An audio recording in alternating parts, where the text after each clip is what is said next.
حرم حافظ جمعیت خیر العلوم، جس کو نانا نے سمجھا دیا کہ بیٹا آدمی صلح کے لائق نہیں ہوگا، مگر اس وقت تو لوگوں نے اگر صلح نہ کی تو یہ جو ایک ہے نا لبادہ اڑا ہوا اس شخص نے کہ حضرت عثمان مظلوم مارے گئے، یہ علی اور اس کی اولاد ان کا کوئی نوٹس ہی نہیں لیتی، یہ بدنامی جو جھوٹی جس کے بارے میں علی علیہ السلام نے نہج البلاغہ اور آپ کے خطبات میں بار بار کہا کہ مقام ابراہیم اور حجر اسود کے درمیان اگر یہ کہنا 70 قسمیں تو میں دیتا ہوں کہ میرا حضرت عثمان کے قتل میں کوئی دخل نہیں، میں نے نہ حکم دیا نہ راضی ہوا، مگر ان لوگوں کو تو مطلب بدنام کرنا تھا۔ یہ عام لوگوں پر یہ بات اثر کر گئی، عوام واقعی سمجھ بیٹھے کہ کچھ وہ لوگ جو اس تحریک میں تھے ان کو یار امیر المومنین علیہ السلام نے مصر کا گورنر بنا دیا، کسی کو کوئی بنا دیا، داڑھ میں کچھ کالا ہے۔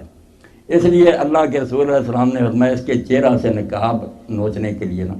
حکومت کو لات مار دینا، دے دینا اس کو فری ہینڈ،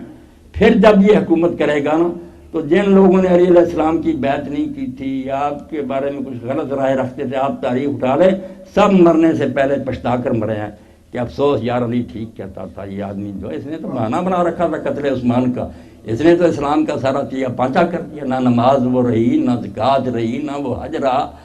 جو حج قرآن نے مقرر کیا تھا حج تمتع، ایک ہی سفر میں حج اور عمرہ دونوں تم کر سکتے، اس پر لوگوں کو مارنا شروع کر دیا، وہی کفر کا رواج کہ ایک سفر میں تم دونوں نہیں کر سکتے وہ کرنا شروع کر دیا۔ نمازوں کے اوقات میں اتنی تبدیلی کہ لوگ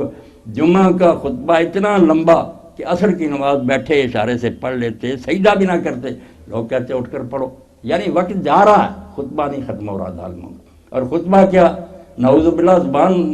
جو ہے اس سے نکالتے ہوئے زبان جلتی ہے، امیر المومنین علی ابن ابی طالب اور ان کے دوستوں پر لعنت، یہ حصہ بنا دیا خطبہ کا کہ لعن اللہ علی ومن احبہ۔ تو جو بیچارہ چیخا کہ یہ جمعہ ہے، یہ خطبہ، سر کاٹ دیا۔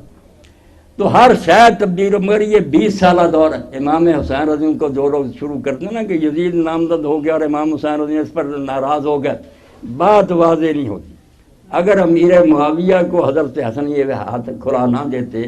اور 20 سال میں اس کا اصل چہرہ سامنے نہ آتا تو حضرت حسین رضی اللہ عنہ کی تحریک بالکل بے جواز ثابت ہوتی کہ یار ایک برا آدمی بیٹھ گیا، پھر کیا، اگر سسٹم ٹھیک چل رہا ہے تو شراب پیتا ہے یا زنا کرتا ہے، اس سے کیا قیامت آ جاتی، یہ اس کا ذاتی فعل ہے۔ نہیں، میں نے جو خطبات دیے اور جو تاریخ کنگالی، اور میں علی وجہ البصیرت کہتا ہوں کہ یزید جو ہے یہ ایسے ہی جیسے خواجہ حسن نظامی مرحوم سے جب کوئی پوچھتا تھا کہ آپ معاویہ کے بارے میں کہتے کیا ہیں تو وہ کہتے تھے بڑا بری فکرہ کہ وہ تو یزید کا بھی باپ تھا۔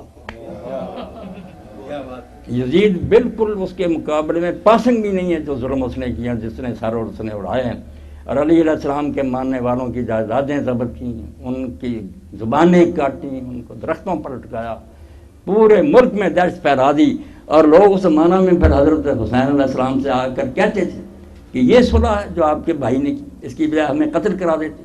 ہم جانیں دے دیتے، یہ منظر تو نہ دیکھنا پڑتا۔ تو اس کو معلوم ہوا مروان کے ذریعہ کہ اس طرح لوگ حضرت حسین علیہ السلام کے پاس آتے ہیں۔ اس نے خط لکھا معاویہ نے کہ کسی فتنہ میں مبتلا نہ ہو جانا اور اپنے بھائی کی عہد کے خلاف نہ کرنا، بغاوت نہ کرنا۔ تو امام علیہ السلام نے جو خط لکھا نا اس دور میں، تحریک حسینی کو سمجھنے کے لیے اس کا مطالعہ ضروری ہے۔ آپ نے فرمایا تو کہتا کسی فتنہ میں مبتلا نہ ہو جانا، اس سے بڑھ کر فتنہ اور امت کے لیے کیا ہوگا کہ تیرے جیسا آدمی امت کا سربراہ بن چکا، فتنہ تو برپا ہو چکا، اور میں جو تیرے خلاف جہاد نہیں کرتا، اس کے لیے مجھے عذر سمجھ نہیں آتا کہ میں قیامت کے دن جواب کیا دوں گا۔ صرف میں اپنے بھائی کی عہد نبھا رہا ہوں کہ جو انہوں نے معاہدے میں یہ شرط طے کی تھی کہ مرتے وقت یہ کسی کو نامزد نہیں کرے گا، امت پر چھوڑ جائے گا، وہ دیکھوں گا۔ اگر آخری کیل بھی اس نے اس تابوت میں ٹھونک لی پھر دیکھا جائے گا۔ ابھی تم صبر سے کام لو۔ اپنے ساتھیوں کو بڑی مشکل سے آپ چپ کراتے تھے۔